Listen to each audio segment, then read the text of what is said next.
Salam əziz tamaşaçılar. Haqqın Dərgahı verilişinin növbəti buraxılışında hər birinizi xoş gördük. Bugünkü buraxılışımızda İslam düşüncəsində və fəlsəfəsində dərin iz buraxan vəhdət-i vücud anlayışı haqqında söhbət açacağıq. Vəhdət-i vücud insanın yaradana və onun kənarındakı aləmə, yaradılmışlara baxışını özündə əks etdirən bir anlayışdır. Həmsöhbətim Bakı İlahiyyat Kollecinin müəllimi, ilahiyyatçı İlkin Səlimovdur.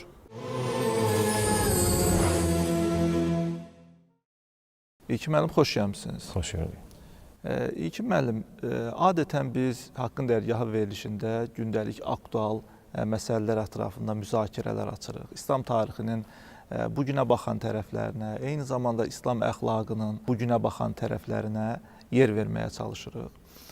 Bu dəfəki verilişimizdə fərqli bir mövzunu sizinlə müzakirəyə açmaq istədik. İnsanların bir çoxunun maraq dairəsində olan bir məsələdir. Bir çox insanın bildiyi, eşitdiyi və ya nöqsan bildiyi və ya heç bir məlumat olmadığı, tamamilə yanlış bildiyi bir məsələ ətrafında danışacağıq. Bu vəhdət-i vücud anlayışıdır. Əslində vəhdət-i vücud anlayışı bugünkü prizmadan baxanda tarixin bir dövründə qalmış, etiqadi kəlam məktəbinin və ya İslam fəlsəfəsinin, İslam düşüncəsinin içərisindəki bir fikir kimi gələ bilər.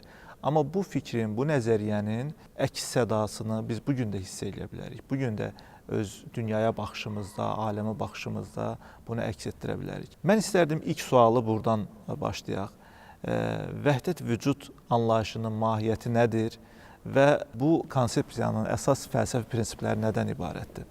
Vəhdət vücud konsepsiyası, nəzəriyyəsi İslam düşüncəsinin ən orijinal nəzəriyyələrindən biridir, deyə bilərik. Vəhdətül vücud, vəhdət bizim dilimizdə də mövcuddur, birlik deməkdir. Vücud isə varlıq deməkdir. Biz bugün vücudu başqa mənada işlədirik, amma qədim zamanda vücud deyərkən ərəb dilində varlığı nəzərdə tutulur. Ümumiyyətlə varlığı. Beləliklə, vəhdətül vücud varlığın birliyi deməkdir. Bu nəzəriyyəyə görə vücud, yəni varlıq təkdir. O da sadəcə Haqq Taalaya aiddir. Tək olan varlıq haqdır. Ondan qeyrisi bu sözü, yəni varlıq sözünü, varlıq anlamını daşımır. Onlar üçün biz varlıq sözünü işlədə bilmərik. Varlıq sözünü işlədə bilmərik, yoxsa məcazi mənada işlədirik bunları? Vəhdət-i vücudun əsas sütunu bu müddəadan ibarətdir ki, varlıq olmaq baxımından, mütləq olaraq varlıq sadəcə və sadəcə haqdır. Haqdan başqa hər şey xəyaldan ibarətdir. Haqqın yanında. Digər varlıqların bəs statusu nədən ibarətdir? Bu nəzəriyyənin, belə deyim, banilərindən sayılan Muhiddin İbn Arabinin Əl-Fütuhatül Məkkiyyə əsərində girişində çox məşhur bir müqəddiməsi var. Müqəddimədə İbn Arabi belə deyir ki, Elhamdülillahilləzi əvcədəl aləmə min ədəmin və ədəmihi. Aləmi yoxluqdan və yoxun yoxluğundan yaradan Allaha həmd olsun. Yoxluq aydındır, bəs yoxun yoxluğu nədir? O riyaziyyatda mənfi, müsbət. Yoxun yoxluğu varlıqdır. Bu, digər dediyimiz, Tanrıdan qeyri olan, Haqdan qeyri olan varlıqlar bir mənada vardırlar, bir mənada yoxdurlar. Necə bir mənada vardırlar, bir mənada yoxdurlar? Məsələn, nəticə etibarilə bütün bizim Tanrıdan qeyri, yəni aləm demək, Tanrıdan qeyri olan hər şey üçün istifadə olunur. Aləm, Tanrının əzəli elmində və ya istəyirsiniz, belə deyək, ayan-ı sabitə, daha texniki termindən, Haqqın o elmində olan o ayan-ı sabitə, yəni bütün aləmin Allahın elmində mövcud olması, onun bir başlanğıcı yoxdur. Mövcud olan hər şey Allahın elmində, Tanrının elmində var. Tanrının elmində mövcud olmağa baxımından mövcuddur. Elmdə mövcud olmaq baxımından ona var sözünü işlədə bilərik.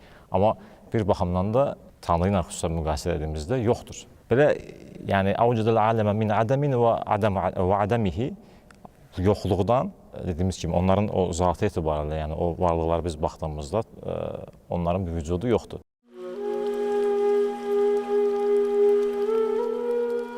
Məyər Allahın 7 göyü təbəqə-təbəqə necə yaratdığını görmürsünüz? Ayı bir nur, günəşi də çıraq etmişdir. Allah sizi torpaqdan bir bitki kimi bitirmişdir. Sonra o sizi ora qaytaracaq və yenidən çıxardacaqdır.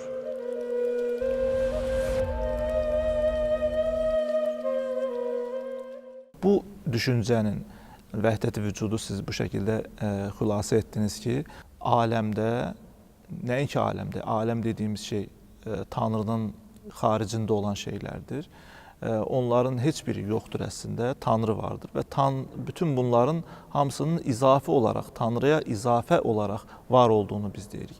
Bəs bu fikrin orijinallığı hardan gəlir? Bu fikir niyə ortaya çıxıbdır? İstərdim bax bu məsələyə münasibət bildirəsiniz. Gözəl vurğuladınız.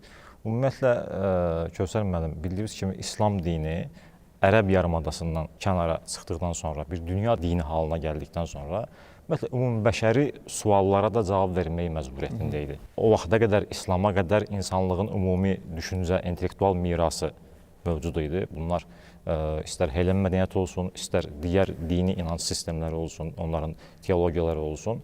Yəni, insanlığın təməl universal verdiyi suallar var idi və bu suallar əsasında formalaşan İslam dünyasında qruplar mövcud idi. Bunlar filosoflar, sxolastiklər, teoloqlar və ya kəlamçılar dediyimiz kəlamçılar, yəni İslam teologiyasını rasional əsaslarla izah edən və yeri gəndə müdafiə edənlər.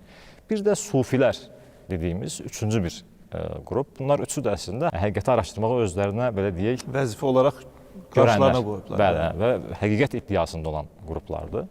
Bu fikir ortaya çıxmamışdan əvvəl əsasən deməli, bir filosofların, ələlxüsus İslam filosofları dediyimiz Farabi, İbn Sinanın fikirləri İslam dünyasında, təkcə İslam dünyası olmayan dünyada geniş vüsət tapmışdı.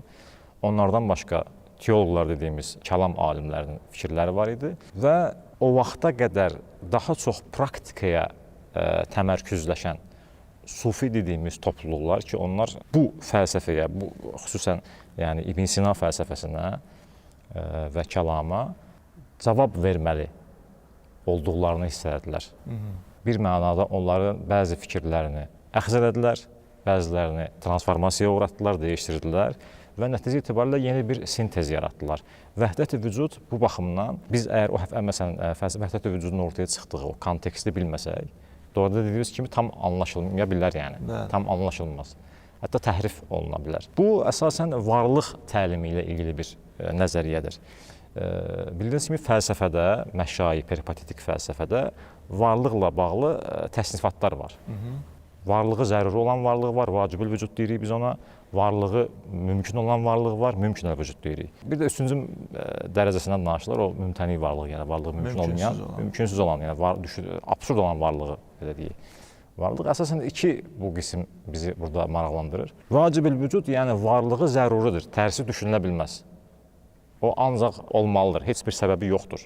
Səbəbi özünə bağlıdır, yəni heç bir kənardan bir səbəbə bağlı deyil. Özü öz zatı ilə vardır. Buna biz vacibül vücud deyirik. Bu da Tanrıdır. Tanrıdan qeyri şeylər üçün isə mümkünəl vücud. Mümkünəl vücud nədir? Varlığı və yoxluğu elə bil tərəzinin gözləri kimi bərabərdir. Yoxluqdan varlığa gəlmək üçün mütləq kənardan bir səbəbə ehtiyacı var. O səbəbdə yəni Tanrıdır. Tanrıdır. Bəzən səbəblər yaxın səbəblər ola bilər, uzaq səbəblər ola bilər, amma ən son səbəb Tanrıdır. Bəli, başlanğıcı olan varlıq. Yəni bir tərəfdən başlanğıcı var. Başlanğıcı olan bir varlıq sufilərin nəzərində və həmçinin sonu olan deyək ki, müvəqqəti varlıq. Başı və sonu olmayan, yəni əzəli və əbədi olan Tanrının varlığı ilə müqayisədə yox hökmündədir. Ona görə digər o bəhs etdiyimiz Tanrıdan qeyri aləmlərlə haqqında bu bəzilərin yanlış anladığı kimi reallığı inkar deyil, kəsrəti inkar edilmək deyil. Bu onun təməlinə enib ona ontoloji bir status verməkdir. Onu varlıq aləmində yerinə oturmaqdır. İlkin müəllim, mən burada İslam tarixindəki məşhur bəzi hekayələri xatırlayıram, sözləri xatırlayıram. Hansı ki, onlar belə deyək, sloqanlaşmış sözlərdir. Bunlar Həllac Mənsura ətf elədiyimiz sözlər, Cüneyd Bağdadiyə ətf elədiyimiz sözlər, eyni zamanda İmadəddin Nəsimiyə aid etdiyimiz sözlər, Ənəl-Həq sözü, cübbəmin içərisində Allahdan qeyrisi yoxdur sözü. Bu kimi sözlər bəzən İslam cəmiyyətlərində, onların yaşadığı dövrdə bir mənalı olaraq qarşılanmayıb. Bax, bu fikirləri vəhdət-i vücud anlayışı ilə nə şəkildə əlaqələndirmək olar? Vəhdət-i vücud konsepsiyası içərisində bax, bunların yeri nədən ibarətdir? Sufilərin bu varlıq nəzəriyyəsi bir tərəfdən İslam fəlsəfəsinə, ümumiyyətlə fəlsəfəyə ya cavab olaraq idisə və həmçinin onlardan istifadə edirdisə, bundan başqa kəlam var idi. Üçüncü istifadə etdiyi mənbələr əslində o dövrə qədər yaşayan sufilərin mistik təcrübəsi idi. Əslində təsavvufdakı fəna fikri, fəna, Tanrıda yox olmaq və ya eyni zamanda bəzi sufilərə görə bir şeyi bilmək üçün mütləq onunla bir olmaq lazımdır. Bir olmadan biz o şeyi bilə bilmərik. Yəni,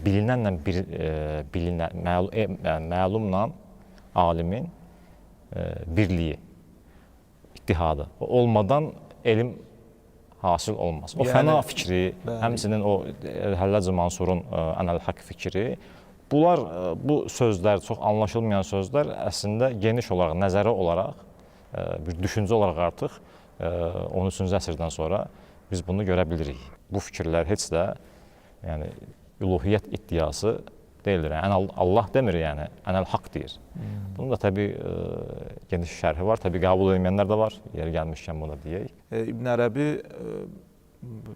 böyük İslam teozofudur. Bunu teozof adlandıra bilərik. Çünki teologiya ilə fəlsəfəni bir arada öz düşüncə sistemi içərisində sintez eləyir. Onun düşüncələri vəhdət-i vücud anlayışının inkişafına nə şəkildə töhfə veribdir? Yəni İbn Ərəbi özü təbii ki, öz əsərlərində vəhdətül vücud termini keçmir. Hətta tələbələrində də, Konevidə də məsələn, bəziləri ki, Konevinin əsərlərində keçir, amma orada bu mənada, bu konsepsiya mənasında işləmir. Fəqət təbii ki, bu düşüncənin banisi Muhiddin İbn Ərəbi sayılır. Bilirsiniz, iki dənə İbn Ərəbi var. Bir var Maliki fəqihi, hüquq alimi Əbubəkir İbn Ərəbi, Əhkamül Quran məşhur təfsirini yazan. Bizim burada bəhs etdiyimiz Muhiddin İbn Ərəbidir. Hətta bəziləri artiklsız İbn Ərəbi deyə də oxuyurlar, ayırt edə bilmək üçün, yəni o bir Ərəbidən. Təbii ki, fikrin dediyim kimi bu fikir konsepsiya olaraq, hər nə qədər kəlmə olaraq olmasa da İbnül Ərəbiyə aiddir. Tanrı yeganə varlıq Tanrıdır. Tanrıdan qeyri olan şeylər isə Tanrının elmində sabit olduqları qədər mövcudlardır. Yaxşı, aləm nədir? Aləm İbn Ərəbi konsepsiyasında dinamik bir varlıqdır göstərməli. Daim dəyişən, hər an dəyişən, bunu da qeyd edim ki, aləm Tanrının təcəllisindən ibarətdir. Tanrının isimlərinin, bütün aləm, Tanrının isimlərinin, Əsmaül Hüsnasının təcəllilərindən ibarətdir ki, bu da Quran-ı Kərimdə bildiyimiz kimi, Quran-ı Kərimdən əxs olunmuş bir termindir Həzrəti Musa qissəsində. Aləmin biz varlığına deyir ki, İbn Ərəbi baxdığımız zaman, fikir verdiyimiz zaman, fiziki aləmin özündən götürək, daim yenilənir, fəqət o qədər bu proses sürətli baş verir ki, bunu anlatmaq üçün belə bir misal verirlər. Deyirlər ki, təsəvvür edin bir dənə ipin ucuna bir közü bağlasaq, qaranlıq bir otaqda, həmən o ipi fırlatsaq, bizə dairə şəkli görsən. Həqiqətdə isə o dairə yoxdur. Aləm də Tanrıdan başqa olan hər şeydə, hər an Tanrıya möhtac olan və hər an daim, buna daimi xalqı cədid, yəni təcəddüd deyilər, daimi yenilənmə. Daim aləm Tanrının təcəllisi ilə nəfəsi rəhmanla yenilənməkdədir. Və baxdığımız zaman bir an içində vardır. O biri anda bizə sabit kimi görsənər, amma o əslində yox olur və yenidən Tanrı tərəfindən yaradılır. Bunu da məsələn bu konsepsiyanı da məsələn deyək ki, Əşari kəlamından almışdır. Biz Qur'anı sənə hissə-hissə aramla nazil etdik. Belə ki, Rəbbinin qərar verəcəyinə qədər səbr et və onlardan heç bir günahkara və ya nankora itaət etmə. Səhər, axşam Rəbbinin adını zikr et.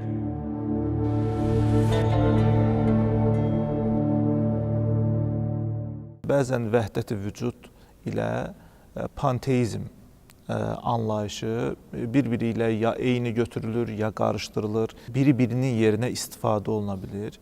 Halbuki bunun eyni olmadığını, fərqli anlayışlar olduğunu dilə gətirən müəlliflər də var. Mən istərdim, bax, bu məsələyə qısaca toxunasınız. Qərb şərqşünaslarından İslamı oxuma İslam düşüncə sistemlərini, İslam mədəniyyətini oxumaqlarından qaynaqlanır. Panteizm qərbə aid olan bir məfhum olduğuna görə onlar öz kültürlərində təbii olaraq, bunun yəni, bəlkə subyektiv səbəblər də var, öz kültüründə aid olan məfhumlarla İslam kültürünü oxuyurlar. Bir yaxınlıq qurmağa çalışırlar. Fəqət vəhdət-i vücudla panteizm arasında fundamental bir fərq var. O da bundan ibarətdir ki, vəhdət-i vücuda görə Tanrıdan, yəni var olan təkcə Tanrıdır. Tanrıdan başqa varlığı yoxdur. Panteizmə görə isə hər şey Tanrıdır. Aləm özü Tanrıdır. Vəhdət-i vücudda Tanrı mütəaldır. Mütəal yəni ali deyək. Hər şeyin fövqündədir. Panteizmdə isə Tanrı elə aləmin içindədir. Kainatın içindədir. Biz bunu qeyd edirik ki, yəni bu fikri, vəhdət-i vücud fikrini müdafiə edən sufilər əslində İslamın tövhid inancının bunu gərəkdirdiyini iddia edirlər. Bu isə İslamın bildiyimiz kimi, yəni tövhid inancına tamamilə zidd olan bir şeydir. Yəni hər şey Tanrı ola bilməz yəni. Burada mən xatırlayıram Mühyiddin İbn Ərəbinin əsərlərində əslində bəlkə də ifadələr, sözlər müəyyən qədər bu iki məfhumun bir-birinə qarışdırılmasına gətirib çıxarda bilər. Həqiqətən də bu mövzu biraz fəlsəfi anlamda İslam düşüncəsinin sərhədlərini göstərməsi baxımından çox vacib bir düşüncədir. Bugün də müəyyən çevrələrdə öz populyarlığını qoruyur. İlkin müəllim, mən sizə çox təşəkkür edirəm. Gəldiyiniz üçün və bu İslam düşüncəsinin geri planında qalan, tarixin bir hissəsində qalan, bax bu bir zamanların aktual mövzusunu bizimlə bərabər müzakirə etdiyiniz üçün mən sizə çox təşəkkür edirəm. Çox sağ olun. Əziz tamaşaçılar, bu dəfəki buraxılışımızda vəhdət-i vücud məsələsini müzakirə etdik. Bununla da verilişimiz başa çatır. Haqqın Dərgahı verilişinin növbəti buraxılışında görüşmək ümidi ilə sağ olun, salamat qalın.